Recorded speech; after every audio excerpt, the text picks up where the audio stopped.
Hey, I'm Dee, one of the hygienists here at East Brainerd Dentistry. At our practice, our main concern is your overall health, so I want to give you some tips on how to have a lifelong healthy smile. Tip number 1, brush your teeth. I know this sounds cliche, but brushing your teeth twice a day and not skipping that nightly brush will prevent all the plaque from building up. Also, be sure to replace your toothbrush every 3 months. Tip number 2, floss. It can be tough to remember this one, but by keeping a pack of flossers in your car, you can floss on your way into work or on your way home and get any of that food that might be hiding from you. This will also keep your breath fresh too.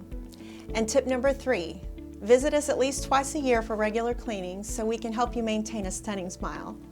If you have any questions about your oral hygiene and want to book an appointment with one of us, give us a call at 423-892-8169 or visit our website at eastbrainerddentistry.com.